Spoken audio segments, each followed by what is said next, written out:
દેવભૂમિ દ્વારકાના ખંભાળિયા તાલુકાના સામૂર ગામે ભારે વરસાદને પગલે કોઝવેમાં ગાબડું પડતા વાહન વ્યવહાર ઠપ થઈ ગયો। સામૂર ગામે વાડી વિસ્તાર તેમજ અન્ય ગામોને જોડતો કોઝવે તૂટી જતા અહીંથી દૈનિક અવરજવર કરતા ખેડૂતો તેમજ સ્થાનિકોને ભારે હાલાકી વેઠવી પડી। કોઝવે તૂટી જવાથી ખેડૂતો પોતાના ટ્રેક્ટર કે ગાડા જેવા વાહનો લઈને પસાર થઈ શકતા નથી, ત્યારે તંત્ર તાત્કાલિક ધોરણે કોઝવેનું સમારકામ કરે તેવી સામૂર ગામના લોકોની માંગણી છે।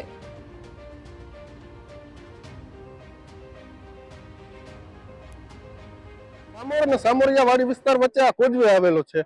કોઝવે આ 4-5 દિવસ બહુ વરસાદ પડ્યો, ખંભાળિયામાં બધેથી વધુ વરસાદ પડ્યો, એના કારણે આ કોઝવે તૂટી ગયો છે। તૂટી ગયો એટલે 300 થી 400 ખેડૂતો આ બાજુ વસવાટ કરે છે અને 3 થી 4 ગામના લોકો અહીંથી પસાર થાય છે, તો એ લોકોને બહુ હાલાકીનો સામનો કરવો પડશે। કોઝવે ભારે પૂરના કારણે ભારે વરસાદના કારણે તૂટી ગયેલ છે। આ કોઝવે ઉપર 300 થી 400 ખેડૂત મિત્રો આ સાઈડ વસવાટ કરે છે, એને હાલાકી બહુ પડે છે। ટ્રેક્ટર ગાડા જેવી વસ્તુઓ લઈ જવા માટે તકલીફ પડે છે। એના માટે સરકારને અમારી એવી અપીલ છે કે આ કોઝવેનું રિપેરિંગ કામ જલ્દીથી જલ્દી કરાવે। આ કોઝવેના કારણે 3-4 ગામના રહેવાસીઓને તકલીફ પડે છે, અવર જવરનો રસ્તો છે।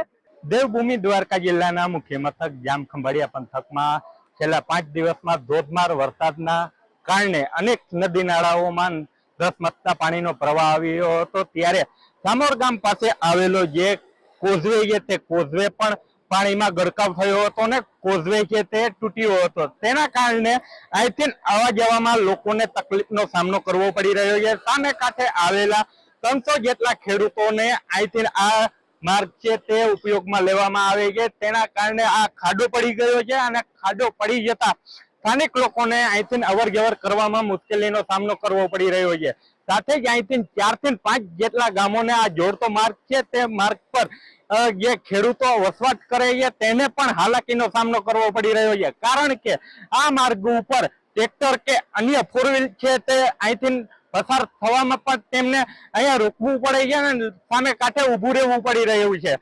એટલે જો આ સ્થાનિક લોકોને વહેલી તકે આ પુલ છે તે બનાવવામાં આવે તેવી માંગ કરી રહ્યા છે। જય ગોસ્વામી, TV9, દેવભૂમિ દ્વારકા।